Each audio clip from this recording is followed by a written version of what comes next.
Bismillahirrahmanirrahim. Assalamualaikum warahmatullahi wabarakatuh. Apa kabar anak-anakku semua? Semoga semua dalam keadaan sehat dan dalam lindungan Allah Subhanahu wa taala. Sebelumnya marilah kita sama-sama membaca basmalah. Bismillahirrahmanirrahim. Semoga pertemuan kali ini kita mendapatkan berkah dan ilmu yang kita dapat bisa bermanfaat. Pada pertemuan kali ini Bapak akan membahas mengenai permainan bola kecil, yaitu bulu tangkis atau biasa kita kenal dengan badminton. Badminton yaitu permainan yang menggunakan shuttlecock atau bola yang dibuat dari bola angsa yang dimainkan di lapangan berbentuk persegi 4 yang dibagi dua, di mana dipisahkan oleh net. Permainan ini bisa dimainkan oleh permainan tunggal maupun ganda. Baik, mari kita sama-sama masuk dalam materi. Pada pertemuan kali ini Bapak akan membahas mengenai taktik dan strategi. Taktik dan strategi ini ada taktik menyerang dan taktik bertahan. Apa yang dimaksud strategi? Strategi adalah rancangan atau konsep yang bersifat metodis sebelum permainan atau pertandingan berlangsung. Jadi strategi ini disusun oleh seorang pelatih atau seorang pemain yang tidak memiliki pelatih. Tujuannya untuk mempersiapkan pertandingan nanti agar menang. Tentu saja memperhatikan kemampuan dirinya dan juga kemampuan lawan, sehingga bisa menutupi kelemahannya dan bisa mencuri poin dari kelemahan-kelemahan lawan. Sedangkan taktik yaitu penerapan atau pelaksanaan dari strategi. Jadi misalkan seorang pemain bisa menggunakan strategi penyerangan, maka taktik apa yang digunakan? Atau mungkin sebaliknya, apabila seorang lawan memiliki serangan yang bagus, kita memiliki defense yang bagus, maka kita bertahan. Jadi taktik-taktik apa saja yang akan digunakan dalam bertahan? Bisa apakah rotasi pemainnya, kan ada pemain ganda itu rotasi. Ada rotasi apabila bolanya jatuh di depan, apa yang akan dilakukan? Apakah netting, apakah lob, dan siapa yang mengambil? Itu bagian dari taktik dan strategi. Seorang pemain mampu memaksa untuk membuka kelemahan lawannya dan menutupi kelemahannya sendiri dengan tepat. Pemain tidak perlu menghabiskan banyak waktu yang hanya membuang-buang tenaga ketika taktik yang digunakan mampu menekan lawan. Jadi tujuan taktik dan strategi tadi yaitu agar lawan itu menunjukkan kelemahannya sehingga kita mendapatkan poin, dan kita juga menutupi kelemahan kita dan bisa memunculkan potensi kita. Apabila kita tadi lebih bisa bertahan, atau mungkin sebaliknya kita bisa menyerang, sedangkan lawan itu serangannya kurang bagus atau mungkin bertahannya kurang bagus, bisa kita serang terus.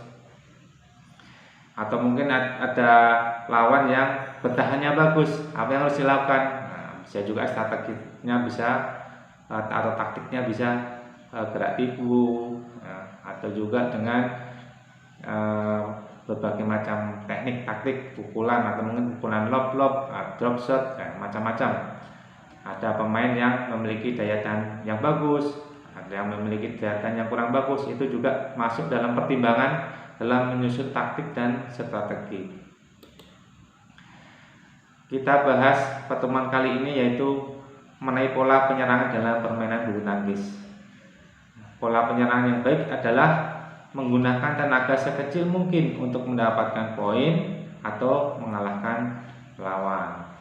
Taktik dan strategi penyerangan dalam permainan bulu tangkis yang digunakan antara lain pukulan servis, pukulan drift, pukulan drop shot, pukulan netting, pukulan smash, dan pukulan lob. Ini adalah pukulan-pukulan yang bisa digunakan dalam penyerangan.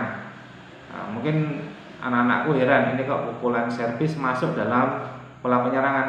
Nah, untuk saat ini memang servis ini banyak sekali digunakan oleh pemain, bukan hanya untuk memulai permainan, tetapi bisa mencuri poin atau mendapatkan poin. Bisa juga karena tekniknya yang bagus, sehingga bisa menghasilkan bola yang tipis sekali dengan net, sehingga dikiranya tidak sampai, ternyata sampai. Atau juga seolah-olah menaruh bola di depan, ternyata diketik ya, ketik ke belakang, sehingga lawannya tertipu dan kita mendapatkan poin. Nah, itu bagian dari strategi juga akan memperoleh poin. Dalam permainan bulu tangkis kita ketahui ada permainan tunggal dan permainan ganda. Permainan tunggal dalam bulu tangkis adalah permainan yang dilakukan dengan cara 1 lawan 1. Permainan ganda dalam bulu tangkis adalah permainan yang dilakukan dengan cara 2 lawan 2. Taktik yang digunakan dalam permainan baik permainan tunggal maupun ganda ada beberapa taktik ya. Ini hanya contoh aja, mungkin juga bisa anak-anakku menambahkan lagi. Yang pertama itu permainan berdasarkan kekuatan dan kecepatan. Ini biasa digunakan oleh permainan ganda, baik ganda putra, ganda campuran maupun ganda putri. Biasanya menggunakan kecepatan karena ada 2 orang ya, 2 lawan 2, sehingga penguasaan lapangan itu lebih dikuasai. Jadi bola-bola itu cepat. Biasanya kalau kita lihat pertandingan Marcus Gideon dan Kevin Sanjaya, itu biasanya permainannya cepat. Kalau kita lihat pola permainannya, permainan cepat ini menggunakan pukulan yang keras dan cepat serta mengarahkan shuttlecock jatuh curam ke bawah. Pemain yang menguasai bentuk permainan ini selalu memiliki pukulan smash yang keras dan cepat. Apabila seorang pemain tadi memiliki kekuatan, kecepatan, maka dia bisa menggunakan teknik ini, permainan taktik dengan kekuatan dan kecepatan. Mari kita lihat contoh videonya.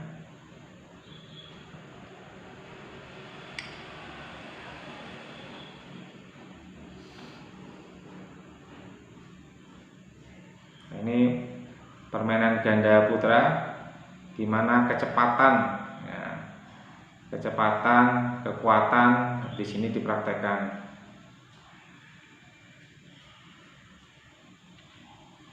Ya, itu tadi adalah contoh taktik di mana permainan berdasarkan kekuatan dan kecepatan. Jadi bolanya itu cepat, pergerakan pemain juga cepat. Mereka juga menggunakan kekuatan, ya kekuatan smash dan power tadi ya.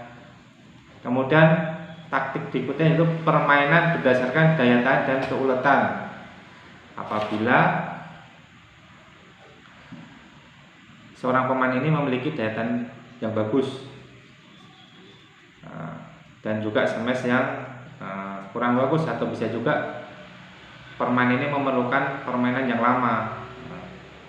Kalau kecepatan tadi secepat-cepatnya permainan itu selesai, sehingga dia bisa menggunakan power dan kecepatan. Tetapi kalau permainan lama seperti biasanya dalam permainan tunggal itu bisa 45 menit atau bahkan bisa 1 jam, atau yang berimbang itu bisa 1 jam lebih. Itu memerlukan daya tahan, sehingga seorang pemain tidak mungkin menggunakan kekuatan dan kecepatan karena pasti tenaganya akan habis. Itulah bagian taktik dan strategi. Mungkin dalam beberapa rally dia hanya menggunakan smashan itu sekali atau 2 kali, atau mungkin bahkan menyamash itu kalau saat-saat tertentu saja. Selebihnya permainan lob, drop shot dan macam-macam yang tidak menguras tenaga karena memerlukan daya tahan. Bentuk permainan ini mengutamakan pukulan yang panjang atau rally yang didasarkan pada faktor daya tahan dan keuletan. Berdasarkan daya serangnya kurang. Yang diutamakan adalah selalu bertahan terhadap serangan lawan atau secara defensif ya. Jadi pola-polanya itu dia lebih bertahan, menyerang, atau mungkin penempatan bola. Nah, jadi bukan menyerang. Itu bagian dari taktik. Mari kita lihat contohnya dalam pertandingan.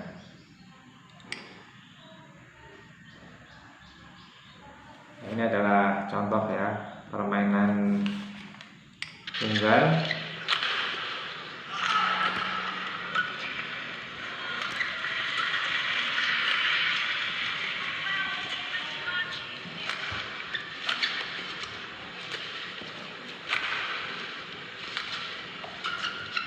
Nah, permainan tunggal ini pemain menggunakan daya tahan karena sangat lama permainannya dan perlu penguasaan lapangan yang lebih luas untuk satu pemain.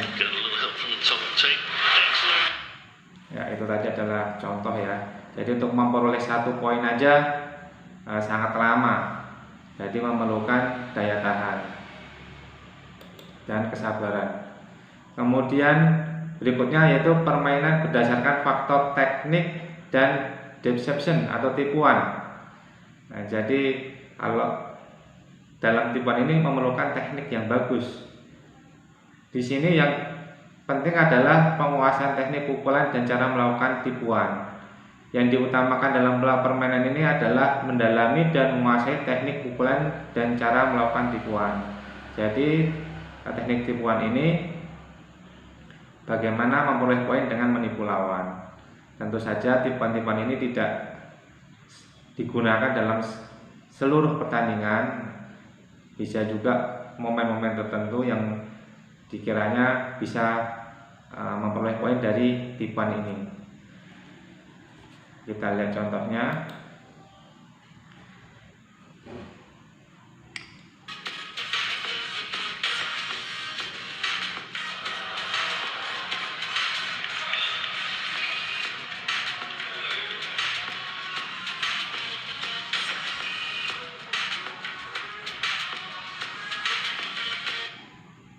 Yaitu tadi adalah salah satu contoh bentuk tipuan ya dalam permainan bulu tangkis agar memperoleh poin. Selanjutnya pola penyerangan. Baik permainan tunggal maupun permainan ganda, pola penyerangan yang dilakukan oleh pemain adalah sama. Beberapa pola penyerangan dalam permainan bulu tangkis antara lain adalah sebagai berikut. Yang pertama, pukulan servis merupakan pukulan awalan atau sajian bola pertama sebagai permulaan permainan ya. Sudah Bapak jelaskan tadi, ini adalah pola awalan.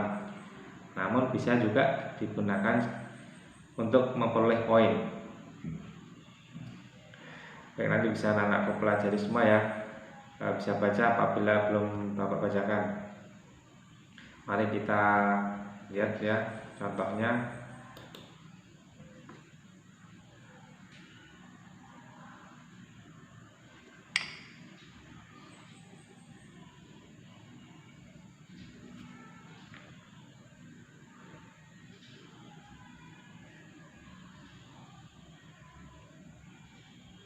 Ya, ini adalah contoh service drift ya, drift cepat mendatar. Nah, ini adalah contoh service flick.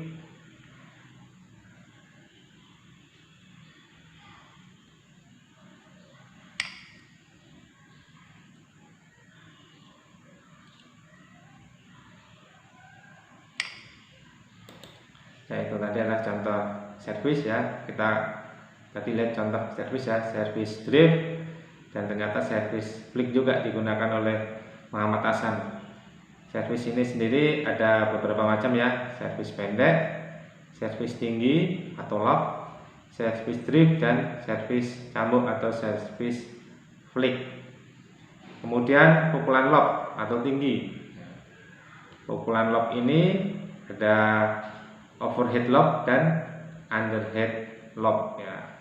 Overhead lob itu apabila bola kita pukul di atas kepala kita, itu overhead, dan bolanya kita arahkan ke lambung, jatuhnya di area belakang lapangan lawan atau juga di bawah ya, under ya.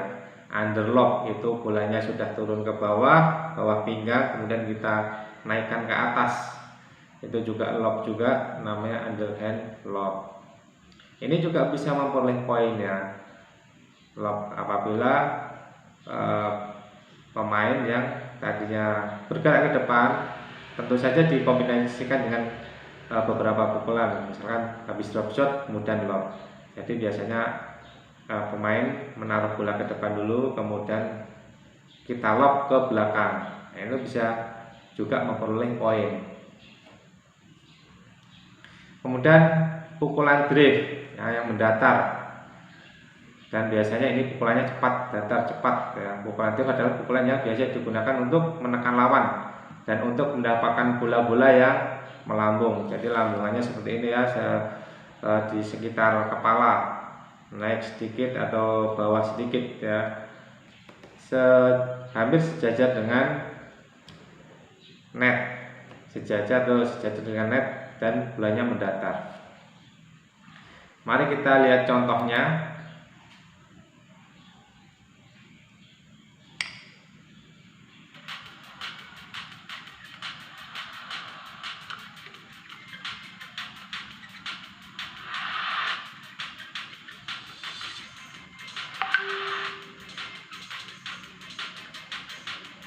Oke, ini adalah bola-bola mendatar ya, dan juga bisa memperoleh poin. Permainan ganda sering menggunakan bola-bola drift mendatar karena bolanya ini cepat.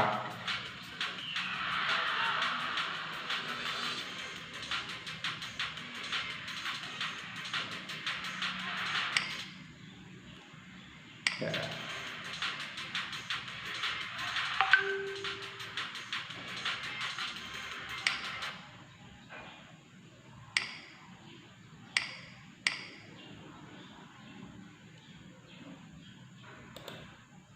Itu tadi adalah pukulan drift yang mendatar. Kemudian return smash, yaitu yang dimaksud return smash adalah pukulan pengembalian smash lawan sehingga menjadi serangan balik yang mematikan. Jadi habis di smash, bagaimana bisa mengembalikan dengan bola yang susah dijangkau oleh pemain yang nyemes tadi. Ya, ini ada beberapa macam ya, ada 3, yaitu pengembalian pendek, bolanya jatuh dekat net, kemudian pengembalian drift dikembalikan secara mendatar, yang tidak memberikan kesempatan kepada lawan melakukan serangan lagi. Nah, kemudian pengembalian panjang, yaitu pengembalian bola ke arah belakang lawan. Jadi dia mungkin smashnya di tengah-tengah, kemudian langsung dikembalikan ke belakang. Ini juga bisa menjadi return smash. Tentu saja syaratnya harus memiliki defense yang bagus. Kemudian netting adalah pukulan yang dilakukan di dekat net, yang dipukul dengan sentuhan halus namun akurat. Netting dilakukan supaya shuttlecock yang jatuh di bidang lawan jatuh sedekat mungkin dekat net, sehingga lawan akan sulit mengembalikan shuttlecock. Mari kita lihat contohnya. Nah, ini sangat tipis sekali. Netting ini bisa berhasil dan juga tidak ya, tergantung skill dari pemain tersebut. Nah, penempatan di dekat net. Berarti sangat tipis sekali.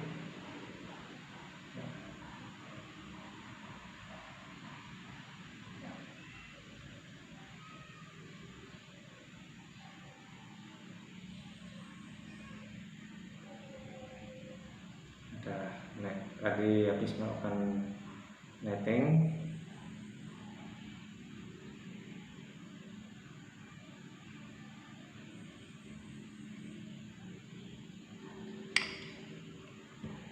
ya, itu tadi adalah contoh netting. Kita lanjut ke pertanyaan tugas anak-anakku. Ini pertanyaannya ada 2. Yang pertama, sebutkan juara setiap nomor atau kategori pertandingan bulu tangkis Olimpiade Tokyo 2021 yang kemarin berlangsung ya di Tokyo. Nah, anak-anakku harus melihat juga di Google. Ini bagian dari pertanyaan pengetahuan umum. Yang pertanyaan kedua, teknik pukulan apa saja yang bisa digunakan untuk memperoleh poin saat bermain bulu tangkis? Memperoleh poin atau bisa digunakan untuk penyerangan. Ya, tadi yang barusan Bapak jelaskan, silahkan dituliskan apa saja pukulan-pukulan yang bisa digunakan dalam pola penyerangan. Itu ya anak-anakku, silahkan kerjakan di lembar tugas di Google Classroom. Baik, demikian alhamdulillah materi kali ini untuk permainan bulu tangkis sesi pertama sudah Bapak sampaikan. Sampai ketemu lagi di sesi kedua. Wabillahi taufiq wal hidayah. Wassalamualaikum warahmatullahi wabarakatuh.